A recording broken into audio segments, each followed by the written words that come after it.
Good morning or good afternoon, depending on where you are today.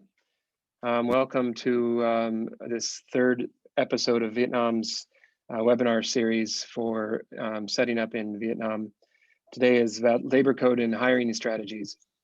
If you're just joining us, we will give it a few more minutes and welcome a few more guests in, and we'll get started. So let's give it a couple more minutes.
Welcome if you're just joining us. We're going to give it a few more minutes to let people come into the webinar.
Good morning, everyone, or good afternoon, depending on where you are. Thank you for joining us today.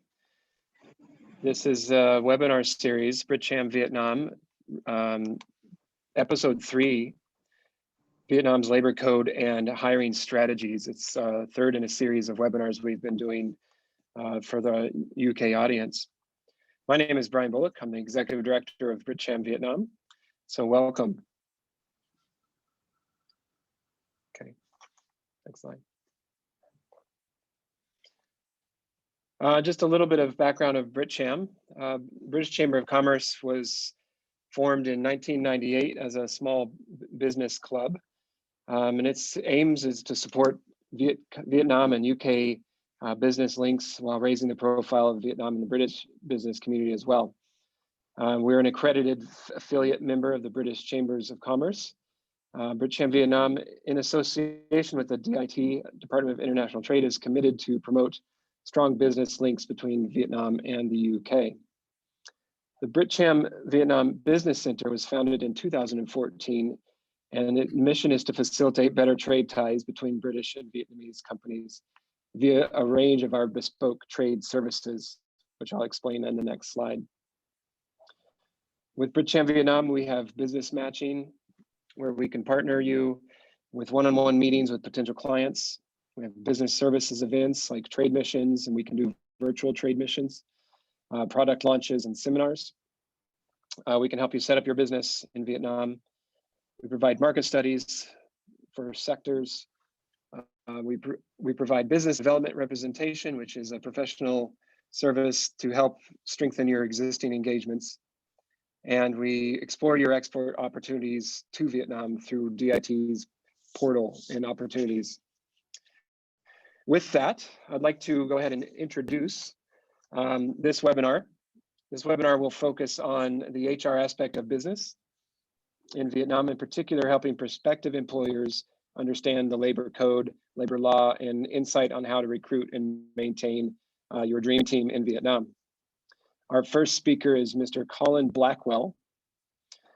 Colin is the chairman of the Human Resources Group of the World Bank's Vietnam Business Forum, representing chambers of commerce to the government on policy advocacy. His social enterprise creates artificial intelligence machine learning careers for people with disabilities and is a global impact portfolio member of the World Bank Solution for Youth Employment Consortium. Previously, Colin had worked for PwC Vietnam as one of the early founders of PwC Vietnam in the global HR leadership roles at the head office level. He is judging many global business competitions, including the United Nations Generation Unlimited Youth Challenge, United Nations Holt Prize, and the Vietnam HR Awards. So please welcome Mr. Colin Blackwell. Thank you. And just for BritCham, or BBGV as it was back then, I was member number 11 when it first opened in 1998. So yes, I don't know who was who beat me to join earlier than me. I suspect it was either Rick or Ken Atkinson. But anyway, so a long time in Vietnam, and I've been helping out with the laws here for many, many years. So next slide. So the labor code in Vietnam, and Ted will go into much more detail on the technical sides of this, but there's a new labor code, which is a very good document that came out. It just became effective 1st of January. And it's fairly predictable in a lot of ways. When we were advocating to the government, we had a lucky chance to persuade them that foreign companies could continue recruiting directly. The early draft had hinted that they would have to go through a government recruitment agency, which we managed to dissuade them of. But one thing you'd notice in the new Labour Code and in the new implementation provisions that have just been coming through at the moment is it talks about the modern economy. So rather than the Labour Code more designed for a more simple economy or more old-fashioned, let's say, factory workers, it's talking a lot about freelance, gig work, remote work, and about the need for reskilling, and especially an employer's responsibility for reskilling the workforce during these modern times of transformation. So I'm going to take a little bit of a broader view of some global trends, but how they apply to Vietnam around recruitment. So, you know, how do companies like yourselves adapt to these new things? And what's the future going to look like? Next slide. So the first thing we noticed in the most recent Vietnam HR Awards I was judging, previous slide, one thing I did notice, we had a lot of the big multinational companies and they'd all done a good job of adjusting to the COVID crisis. But one thing I saw was that the very modern companies who are taking an ecosystem approach with agile structures and platforms, they did very well in this crisis. They actually managed to gain market share when everything changed at the same time.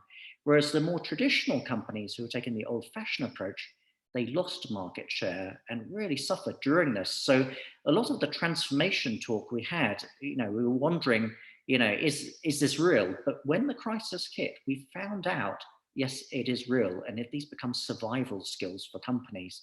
Next slide. So what are the modern skills? Now, this is a definition that I do call out with the United Nations on this. So these so-called 21st century skills, they're basically, you see the technical terms for all of this here, but it's really common sense and thinking. So things like creativity, collaboration, communication. And while that sounds a little bit fuzzy, this does actually apply to Vietnam. There's been some very good research come out on this recently. Next slide. So this is a report a friend of mine was helping with at the Asian Development Bank, just came out this month. And it was looking not just at the executive level, but in Vietnam, they were looking at agro-processing and logistics, and the skills in green that are now most in demand and the ones that are dropping off in demand. So let's say a routine task you see is in red, that's really dropping off. The ones in green are the analytical and non-routine interpersonal tasks are now in very high demand. So this is real data coming through from employers about what they're looking for when they're recruiting. Next slide. So we looked at a number of sectors. Here's another survey that I was helping with the Vietnam Chamber of Commerce, and again, the United Nations Children's Fund. And we were looking especially at disadvantaged workers, which I'm quite involved with. And in the IT sector, we were asking companies, what is most important as skills when you're recruiting? And it's not the technical skills, the actual programming skill is quite easy now in IT. It's a bit more, imagine like Lego, you're putting programs together, you're not doing hard coding as much as you used to had to in the past. Even a few years ago, it's changed. So creativity, critical thinking, active listening, coordination, cognitive flexibility, emotional intelligence, all of these things are actually what's needed now when you're recruiting people. This is what you're looking for. So next slide. So what is the candidate pool here in Vietnam? Now, Vietnamese are very smart people, but the education system is misaligned, unfortunately. Now, this isn't unique to Vietnam, but some of the Vietnam data does stand out. So this is again from the Asian Development Bank survey that just came out this month. And it was looking at the balance between countries in this region of how much workplace-based, I mean, practical skills like these human cognitive skills, how much of that is being learned. So if you look at the best practice on the right there, so in Europe, almost all of the modern learning is workplace-based, it's practical cognitive skill development. Whereas in Vietnam, you've got the highest ratio of theoretical skills being taught, which unfortunately misses the mark. It's very good and people are very academic and very smart, but it doesn't help them practically in the workplace. Next slide. Next slide. Next slide. Yeah, so here's one that someone I've met from the World Bank. He was a microeconomist, and one of the tests that they do around the world is they look at the difference between the educational attainment. So in Vietnam, the Pisa Score, so the Pisa Score is the global system for working out how well school children do about age 15. So it's basic literacy, numeracy, understanding of science and language. And on that score, Vietnam scores higher than the UK. So for the base, attainment, it's very good. But when it goes beyond that, it starts diverging. So the test that the World Bank uses is they go into a school classroom and they'll give a maths formula expressed purely as a mathematical formula. They will then give a similar maths question of similar complexity, but on a practical thing, talking about bus timetables or grocery shopping.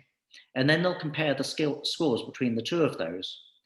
And Vietnam produced one of the most extreme results where people were really brilliant when it was a pure maths question, but as soon as it was attached to reality, they couldn't understand the question anymore. So it was the application of that knowledge wasn't connecting in Vietnam. So next slide.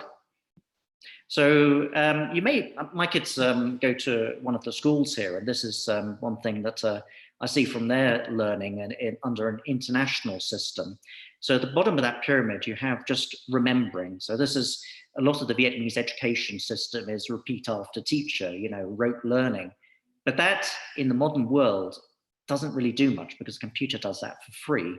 You have to move it up, you have to understand it, analyze it, be creative. That's actually how you'd be of a value in a workplace. So this is what an international standard education would do. But unfortunately, although it is improving and there's some very genuine efforts to reform education sector in Vietnam, it's a long way to go. But this is, many countries are having this similar challenge. Next slide. So if the Vietnam education sector is not producing practical skills that are helping with employability, as you'd expect, then the candidates for work and for study also, they kind of understand this. So this is again the ADB report that just came out, showing that 72% of training institutions in Vietnam are struggling to persuade candidates that their education is going to be of value. So next slide. So then when employers were surveyed, it's exactly the same. The flip side of this, very predictable, where you have the employers saying the biggest problem with finding quality staff in Vietnam is the educational certificates are not what the employer wants. And more specifically to that, the education did not prepare the job seekers for the job that was being offered. So within Vietnam, companies are always saying that they have to spend so much time retraining people.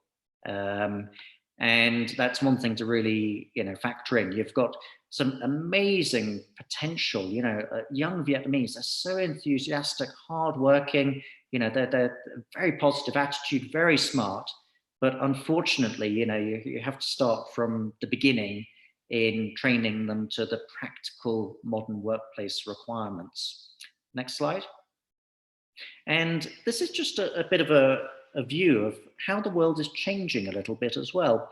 So, back when I was first with PwC back in the 1990s, everything would revolve around your company. So your social relationships, your technology devices would belong to the company.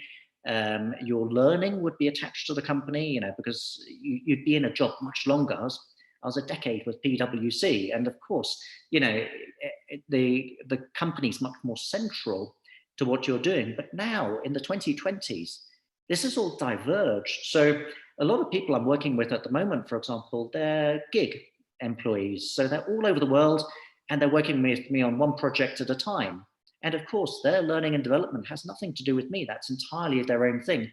And of course, their social relationships, again, are completely separate from what I'm doing. I mean, they're in other countries. They're in Eastern Europe. They're in India. They're everywhere. And of course, their lives they have their own lives now. So that's a broader theme of what's happening. Next slide. So if you're thinking about recruitment, so in the old way, if you're trying to get something done as a company, so you need to resource a task. And this is with the modern world. It's really, you take a step back and say, what am I trying to do? So the traditional route is I'd either hire someone as full-time staff or I'd get a supplier to do it. But now you have to be more flexible. You can't take on that big cost base, that inflexibility when your business model itself is changing all the time. So maybe you want to do business partnering, you want to outsource, you want to automate it, you want to use a freelancer. And it's only with that mix of ways of resourcing things, it's not just recruitment. That's the way a company can have the flexibility to move fast enough. And if the business market turns down, you don't have a fixed cost base. If it comes up very fast, you have the ability to scale very fast. So I'm learning this myself. I'm doing a lot with Amazon at the moment, and this is their business model. They look first at what are we trying to achieve, not just we want to fill an office full of people in the old way. It's really how do we resource something. Next slide. So if you're looking at this, the gig economy, and this is where the labor code is going in Vietnam, but you could have, let's say, this chart, you have the duration of the job, it's either long or short, or the complexity of the job. And your recruitment channels would really be depending on what you're doing here.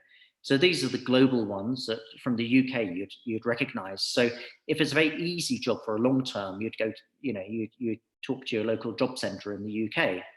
If it was an easy short-term task, you'd use Mechanical Turk here as well.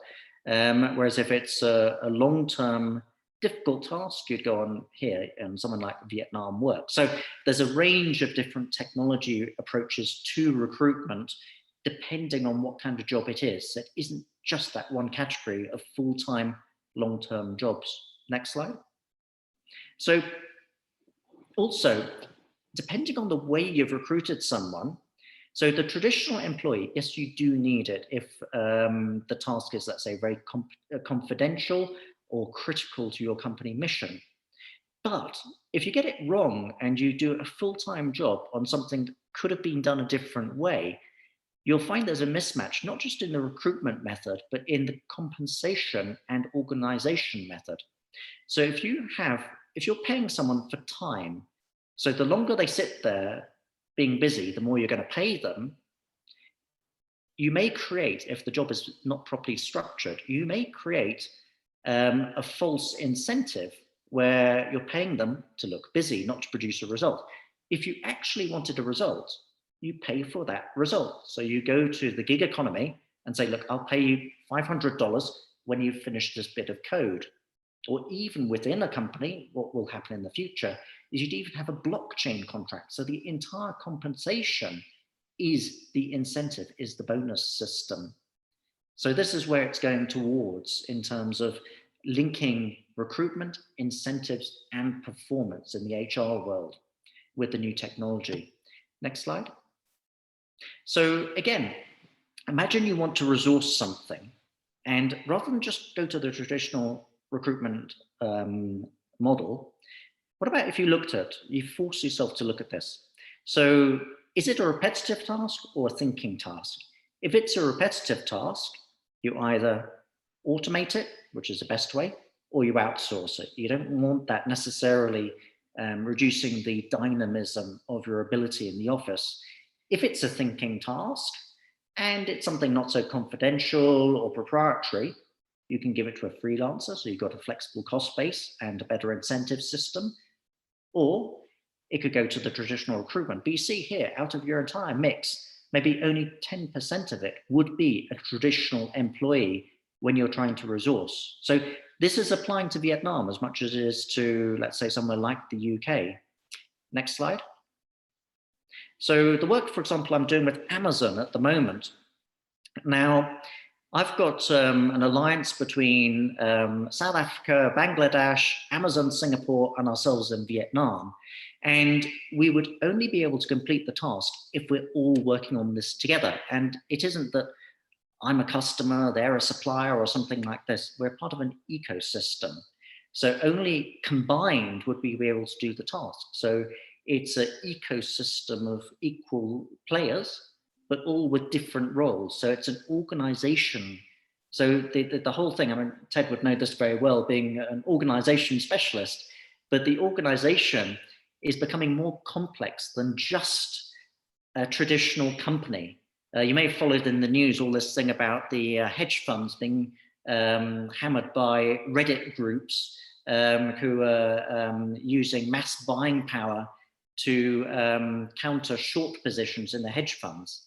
Now, those 2 million Reddit users on the Robinhood platform, they aren't a company, but they are, in a way, an organization, people organizing together for a business goal.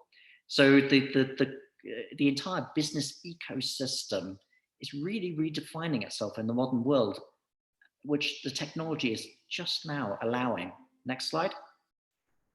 So this is where, you remember I said that the people's lives diverged. The interesting thing is the business systems converge. So back in the old day, back when I was first in Vietnam in the 1990s, it was very clear. You could say, look, this person is a customer, this person's a supplier, this one's a competitor, very easy. But now, you know, somebody could be a customer and a business partner at the same time, plus everything's then got transformation happening, and it's remote and it's global, so it's way more complex. So the world isn't as simple as it used to be, and companies have to adapt to that kind of thing. And that comes through not just in the overall organization, But when you're thinking about recruitment, next slide. So another way of seeing it, so if you're recruiting, or if you're even a candidate as well, where human skills are needed, so where someone has these modern cognitive skills and they can control technology, then of course they can get a job and you'd want to recruit them. Because the AI, when you see AI as an alternative to human recruitment, the AI has the process skills. They can memorize, they can follow instructions for free and way better than a human can, but they lack those human skills. Now, unfortunately, some people lack human skills. They also lack the process skills. So they wouldn't be able to get a job. And if they're in your organization, you'd want to be replacing them, unfortunately. So next slide. So this is one thing we're seeing globally. So as the transformation is coming through, the people who can develop these human skills and control technology, they do very well. So you're seeing all this new wealth inequality in the world. This is coming through. These are the people on the left there, the green ones. They transition and do much better. They can adapt to the situation. About 40% of people on the global data that we're looking at seem to, they'll stay in the workforce, but they'll downgrade to something a bit lower. But you have a large number of people actually leave the workforce. So you've got this huge transformation going through of the existing workforce and the characteristics of what's being recruited into the economy at the moment. So next slide. So this is the way I try and, a lot of people say, let's wait and see with this transformation. And transformation is a very dynamic thing. So this picture kind of is a way I try and explain things. So standing still is the most dangerous thing to do. You're the bunny in the headlights, literally. So you've got the transformation bearing down on you. Your competitors are doing it, your entire sector's doing it, your customers are demanding it. It's the country norm, AI is getting stronger, everybody's adopting agile. And if you're a traditional company, something obvious is going to happen. So the way to jump to safety is by transformation and modernizing. So what used to be these, what we used to call them as soft skills, and I'd call them, with the COVID times, these are now survival skills. So this really is something real. So when Vietnam is actually a very modern economy, because it's growing fast, it's actually got a lot of technology, it's got some great AI companies, for example. And yes, the candidates' expectation and the competitors and the companies, it's moved to a very modern recruitment system. The labor code is now one of the most modern labor codes in the world. It's actually a very good document. So things have progressed, and it's a fascinating time to be doing things in human resources in Vietnam.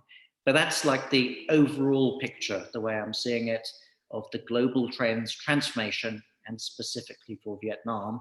And now over to Ted on the more detailed side of it.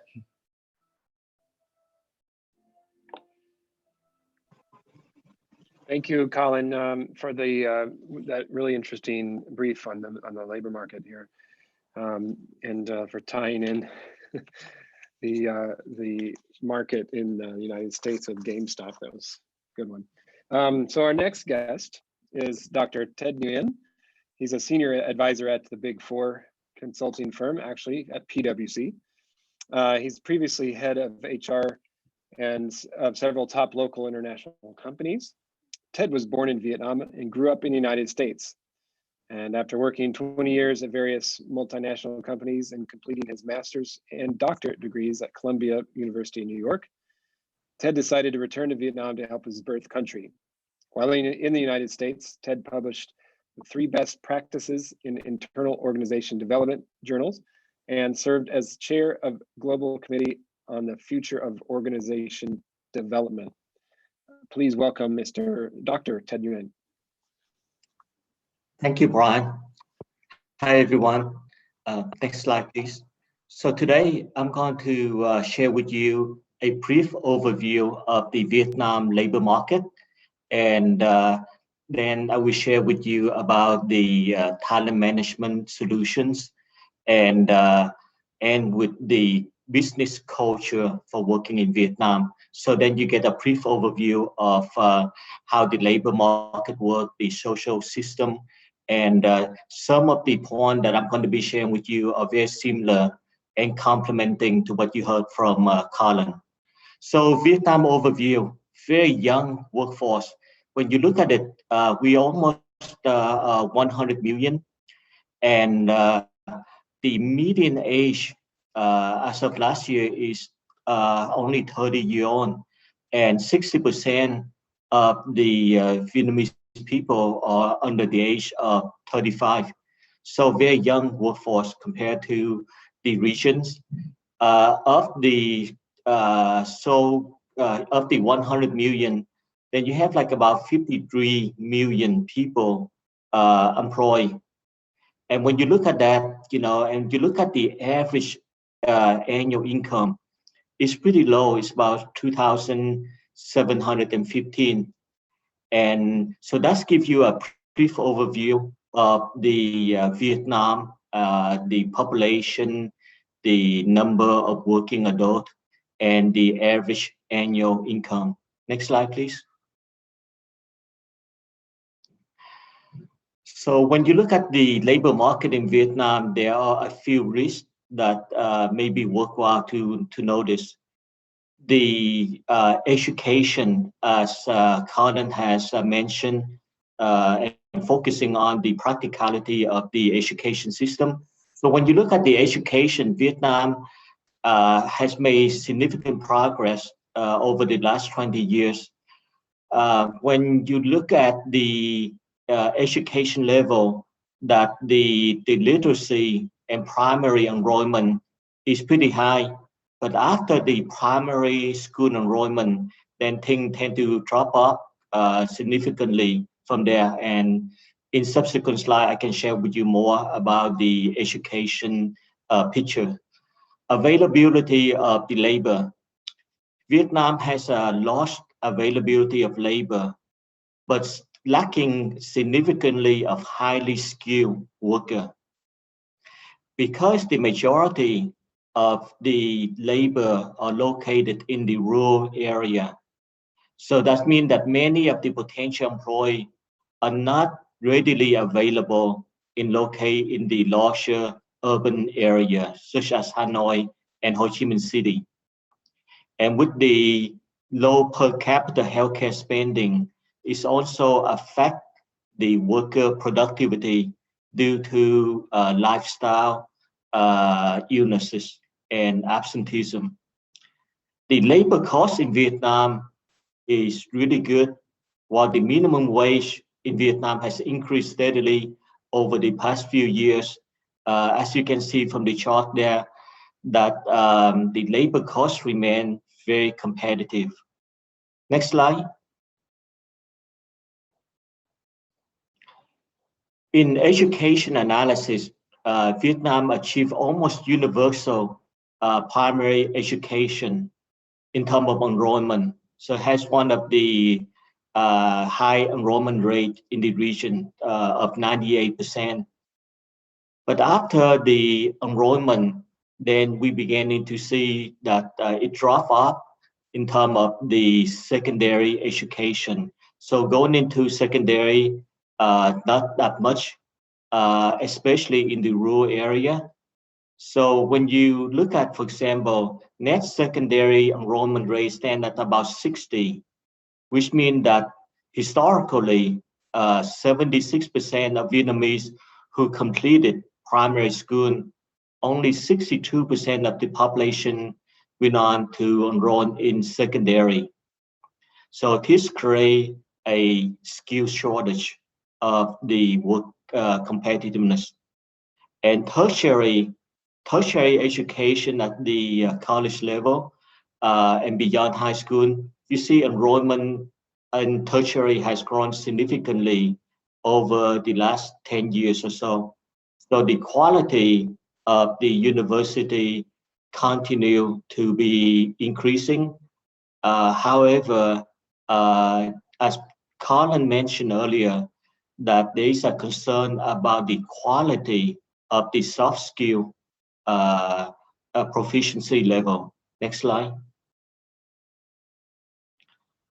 In terms of availability of labor, you can see that Vietnam is ranking somewhere between Indonesia and Mongolia.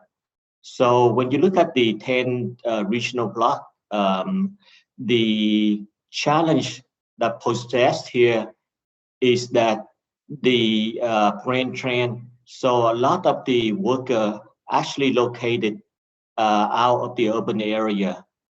And because the education system and the availability of the workforce, it creates significant shortage in terms of skilled worker in the urban area. So nowadays, a lot of the manufacturing company in the urban area, what they do to mitigate that is they have transportation that come pick up the employee in the province nearby Ho Chi Minh City, for example, and it could be like a 2-hour drive from Ho Chi Minh City to pick up the employee, and then taking them back at night because there's not sufficient skilled labor in the urban area. Next slide. Composition of labor. What you see here is, for example, in 2020, significant number of available workers are still in the rural area. So rural education between 2015 to 2020 hasn't changed very much. The number moving into the urban population, as the population grow, is quite a bit more there. That's why you see the dark red area increase, but the stability in the rural area remained pretty stable during the last 5 years. So the projection is getting better, less in the rural area, as more and more workers are moving into the urban area to find better and more skilled work. Next slide, please. So the structure of the labor market. So for example, what you see on the right-hand side is just a pictorial example. For example, when you look at the total employment, 52.6 million, then it breaks down into 3 different categories: family farming, wage work, and non-household enterprise. So over 50% of the available workers are in the still in the family farming, including fishing and forestry. So that go down. So when you look at available wage work, is about 36%. And then go down from there, then there are 2 types. One is without contract, meaning more informal type of work, and one with the formal employment contract. So that's go down to about 22%. And then with the 11.3 million available worker, then 7.6% work in the government sector, 2.6% work for state-owned companies, and that's leave like about 6 million work for private enterprise and domestic private sector. Next slide. So when we look at the labor cost and flexibility analysis, Vietnam has remained quite competitive. So while the minimum wage in Vietnam has increased steadily, but they still remain quite competitive as compared to the rest of the Southeast Asian regions, including peers like Thailand, Laos, Philippines, etc. In addition, Vietnam enjoy greater flexibility with regard to the hiring and firing practice. And the labor law is pretty strong, but there's some flexibility in terms of restructuring, reorganizing, adjusting the workforce. Next slide. The trend in the minimum wage from 2006 to 2015, you can see that it's increased about 400%. So every year, the minimum wage is increasing quite a bit there. Some year more, some year like about 5 to 6%. Some year could be up to 10% or more. The minimum wage adjustment legislation is going to be used for managing the worker. And what you will see on the next slide, please, is that some of the risks that we are seeing. So is Vietnam is a really great place where you can attract good talent and a really good environment for business, as Colin and I mentioned previously. One of the things that you need to be aware of is the insurance contribution is quite high. The employer contribution to insurance system is about 21.5%, and the employee contribution is about 10.5%. So that's like 32% of the employee paycheck is in some way contributing to the social insurance system. And the social insurance system is changing effectively this year in a way, and I'm going to share that more with you, just as an overview, that to be aware that the insurance system contribution for employer is about 21.5%. Next slide. Okay. So Vietnam labor regulation provides some flexibility in terms of the maximum length of single fixed contract is 36 months. So it could be any time where typically is between 12 months for the first initial employment contract. And it could be as long as 36 months before it's actually become indefinite contract.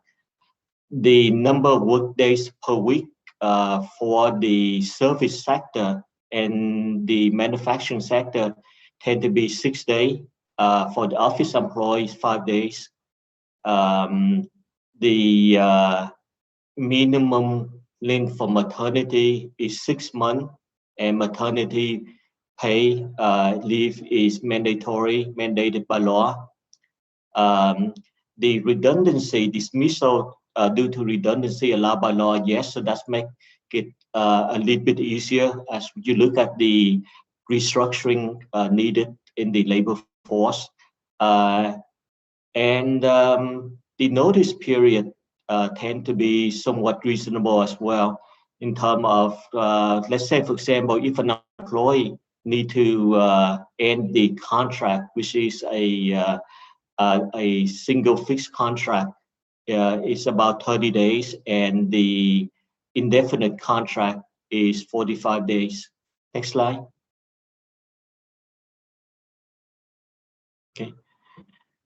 Vietnam, by law, required to have labor union if the company has 5 or more employees expressing interest in the labor union. And also the labor law now stated that regardless of whether the company organized labor union, it has an obligation to contribute to the union fund. So that's make it, so when you look at the number of the percentage of labor union, it's mostly predominant in the public sector, but in the private sector, it's pretty low because if you don't have employees say that, hey, you know, we need to have labor union. So that means that the company can also initiate labor union and make contribution, and tend to be, because the company can initiate labor union, it tend to make the relationship between the union and the employee in the private sector to be a very good relationship. Next slide, please. Okay, now get to the fun part where you see some synergy with what Colin was talking about. Is the economy changing, and what is it that cause people or attract potential employee or potential candidate to join the company? So in Vietnam, I remember when I went to a local university and I talked to students about to graduate, and I asked them very simple question: hey, what would you like to do when you graduate from school? You're about to enter the workforce.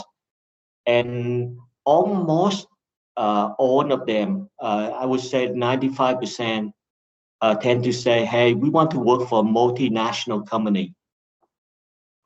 And that's really amazing. And I say, why?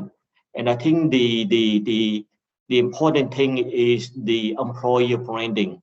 They see multinational company, European company, American company, Korean, Japanese, they see that as a very high image thing, and they see they can learn a lot from their entry. So they're excited about working for a good brand, and it's kind of like a sense of pride to graduate and be able to work for a foreign-owned company. And therefore, the employer branding is important. But what makes the employer branding is important is the business value and the strategy, meaning that its contribution to the community, its income and dividend, and the product and service that is providing, that provide the first impression of whether, hey, I want to join this company. And then the second thing is the reward system. People always look for the highest, the best reward.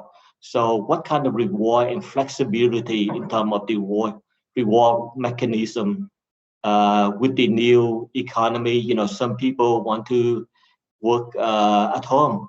Some people want to be gig employee. If the independent, some people want to come to work in the office.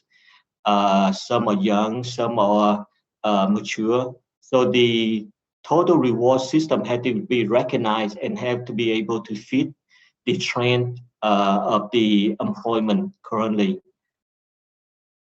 And then the workforce environment. Before COVID, most employer prefer for employee to come to work in the work environment, especially in the private sector. But with the COVID, it's create a totally different experience where I think for many, it's the first time where a large portion of employee work from home. So now the work environment, the workplace environment changing quite a bit with the mixture of using technology to work, and people don't have to work from home anymore. So companies are looking at, what positions are absolutely required to be in the office, and what position could be mixed, and position that could be working from home or from distance. The next is the internal impression. So you see from external, the impression of the company, to the reward, to the business environment, the work culture, whether they feel that they can make contribution, whether they can feel free to give their ideas and their voice be heard. And then as you move forward, then it's about talent management and development. So how do we develop the employee? How the employee growth, and those are the critical factor that they're looking for, a place that can offer good career path. And because if the company doesn't have good working environment, good career path, it's very easy for employee to make a move. And it's not uncommon that employee come in for a year or two out of college, and within their first year or two, they tend to make that shift in employment factor, just to explore, what are the opportunities out there. Next slide, please. So the talent assessment factor, in the traditional way of looking at it, most companies tend to look at talent from performance and potential. So how well can employee perform? What's the actual track record? And what would be the employee potential to perform at the next level? But in this environment changing quite a bit, you heard Colin talk about skill. So the skill set now, how do we leverage the skill? And some organization used to place a lot of emphasis on the academic credential, but nowadays people looking for more skill. What can employee come in and do more of? Instead of you have to have a 4-year degree, but it's now in Vietnam, a lot of companies are now looking at, what can you do on day one that we can leverage your skill. So you would have less need for training and you can get started immediately. But skill is not enough. It's about the willingness of the employee as well. And skill and will are also the dimension that a lot of companies now are looking at. Are employee willing to put in extra time, extra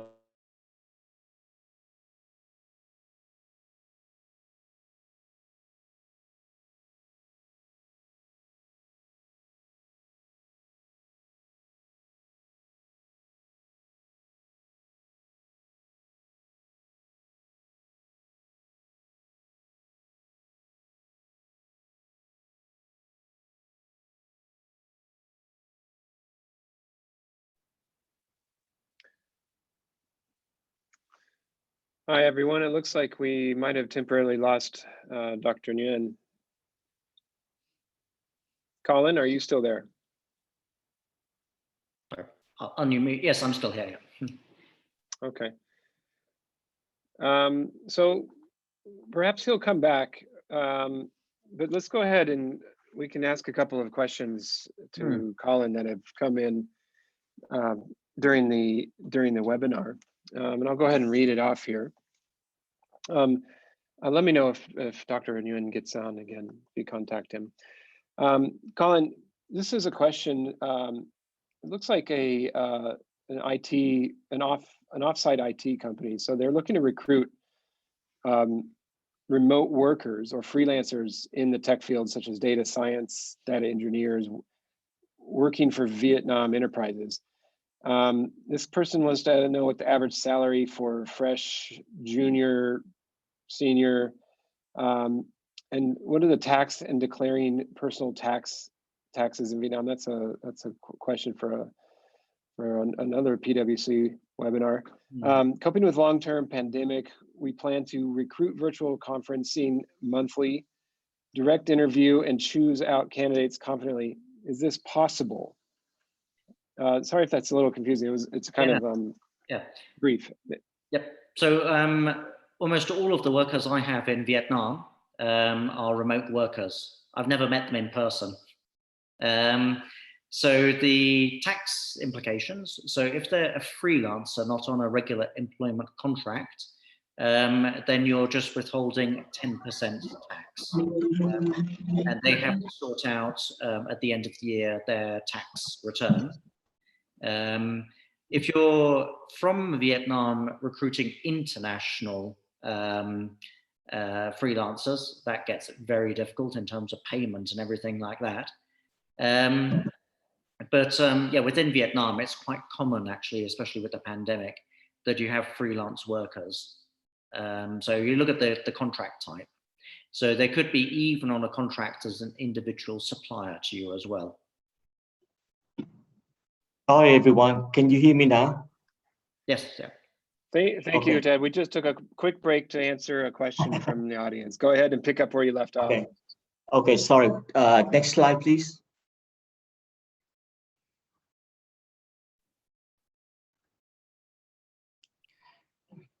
Okay, this is the interesting point. This is something that I also learned when I returned to Vietnam 11 years ago about the business culture.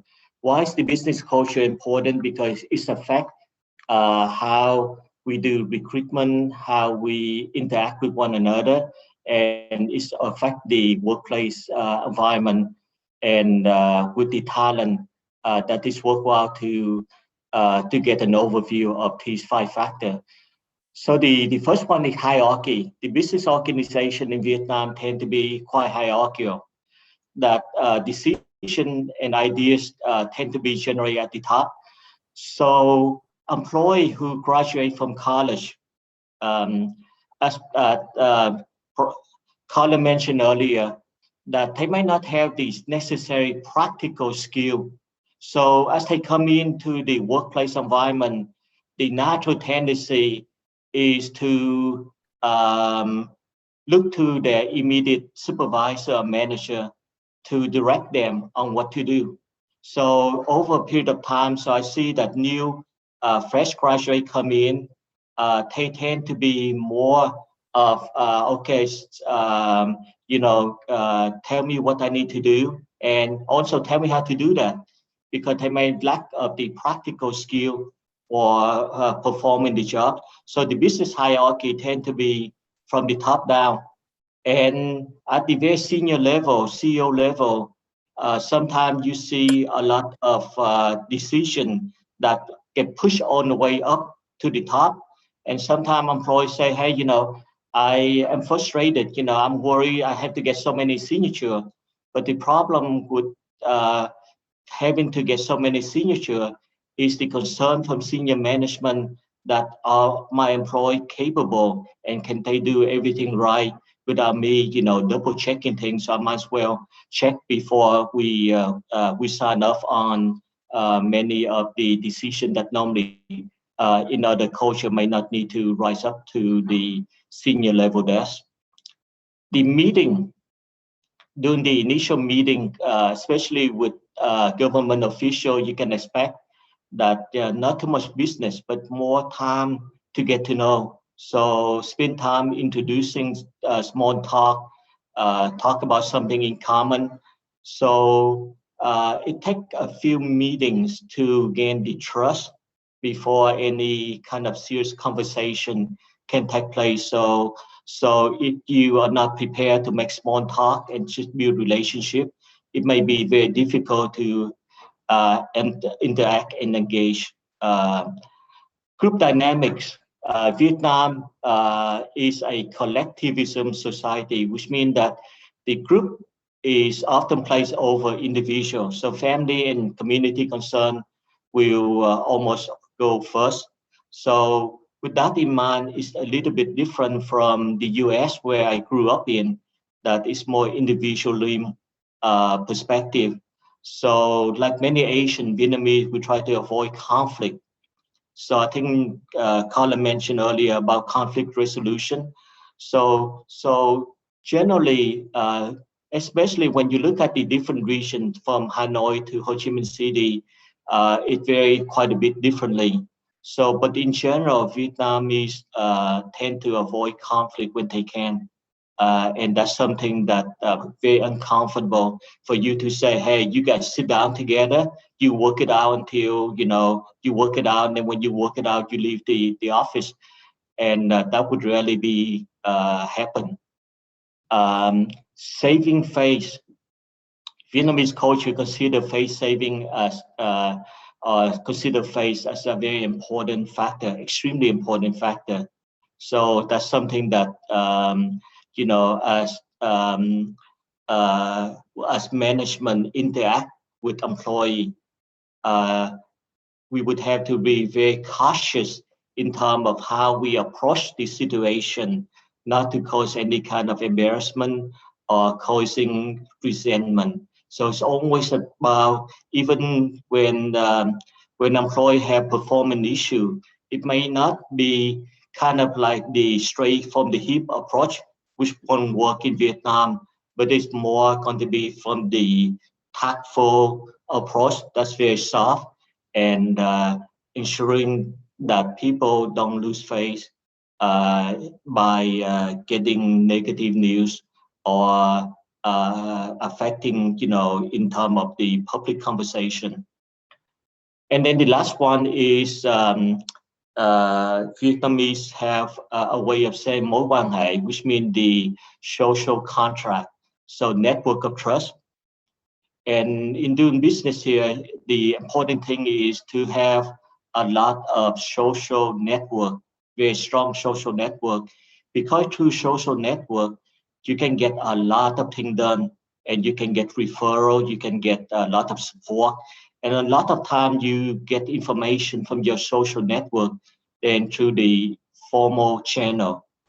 So in the Vietnam society, the network of trust is extremely important, and failure to have a network of trust can delay a lot of decisions and impact the overall result.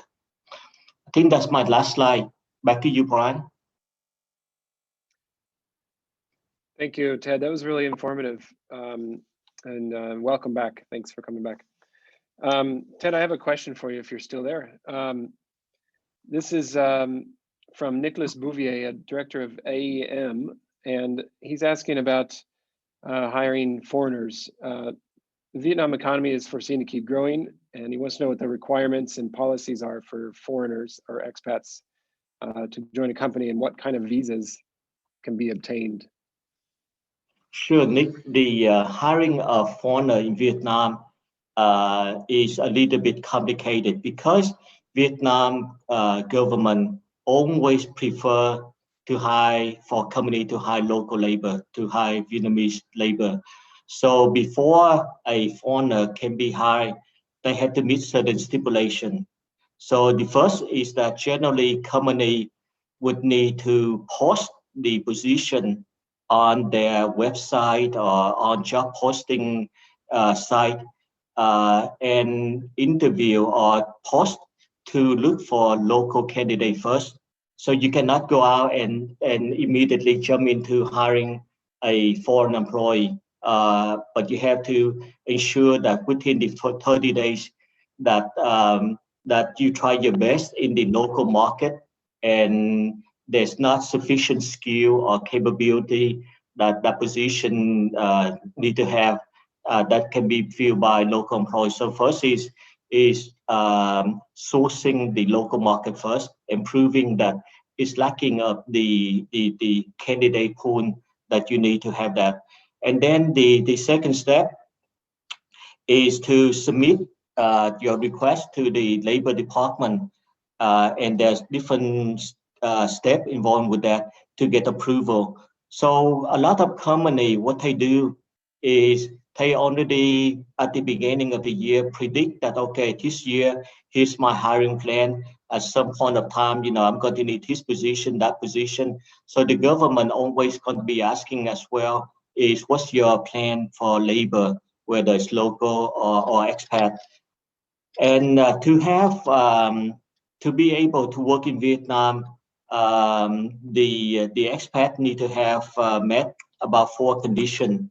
The first one is the credential, job experience, college degree, special skill, special certificate. The second area is that it cannot be employed that have record, criminal records or social record. So there's always that criminal record check when you do the work permit. And the next area is that anytime that you have expat working to get the work permit, you always need to do the complete physical check, all of the tests there to make sure that the candidate is healthy and doesn't have any issue with, health. And then, so once you demonstrate that in Vietnam, there's no one with the skill set that can perform the job, and you have a foreigner that can fill in the job that meet the education, the skill requirement, the criminal record check, the health, good health, then all of that stuff can be go toward the application get work permit. Now, the second area is that, let's say if you bring in new technology into Vietnam, and that technology doesn't exist in the Vietnam market. So obviously, because the technology doesn't exist in Vietnam market, you have no choice but to bring in the expert on that technology so that you can build up that technology. So that is a little bit easier. You can submit the paperwork to prove that, hey, currently in Vietnam, there's no one that can do this technology, and we have to bring in expert to build that technology in Vietnam. So that would be the second area of getting expat into work in Vietnam. Okay, thank you, Ted. I think we have time for one more question, and this one comes off of the chat, and it's anonymous, so let me go ahead and read it. If we wanted to recruit contract employees as our first employee in the country, what liabilities would we have in the country? We do not have a registered entity in Vietnam. I assume we could get them on as contractors, even if they are expected to take part in sales. Are there any potential issues with PE laws in Vietnam? Ted or Colin? I think that's more of a PwC one. I remember learning about PE many years ago at PwC, but I can't remember the exact details on it. So Ted. Okay, so in terms of hiring employee, a lot of companies, let's say that they're doing business for the first time in Vietnam, and they don't have enough resource. So one option, as Colin mentioned earlier, is to use an outsourcing agency, an international agency.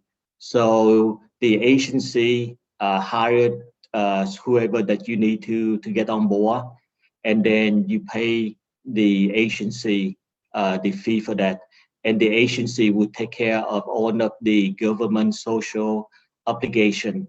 So as employer setting up new business in Vietnam, and they need to hire people, and they don't have HR system in place, the quickest way is to use an agency from that perspective. The second is whether you are an expat or a local employee working in Vietnam, you always will need to have a labor contract. And in 2021, the government is doing away with the temporary contract. So the formal labor contract, or the service contract, is going away. The formal labor contract is now required as of January of this year, which means that the expat or local employee would need to follow all of the labor law and the regulations. I'm not sure whether I have completely answered that questions. I think you gave it your best shot. I'm sure if they have any further questions, they can ask later. I think that's about it for today. I just want to remind everyone that we have episode 4 coming up before the Lunar New Year celebrations on the 5th of February. And this is a Vietnam supply chain and trade matters webinar, which should be quite popular, especially with our UK audience. And don't forget to check out BritCham's channels, BritChamVN.com, Facebook, Twitter, and LinkedIn. If you're interested in doing business in Vietnam or setting up your company in Vietnam, that's the best place to start. A special thanks to Colin Blackwell today and Dr. Ted Nguyen. I appreciate you guys coming on and talking about HR matters. It's quite educational, especially with the new labor code that has just come out. And I'm sure there are plenty of people with more questions on that here in Vietnam. So again, thank you, panelists, and thank you everyone in the audience for joining today. And we'll see you for episode 4 in a few weeks. Okay, thank you. Bye. Thank you. Bye.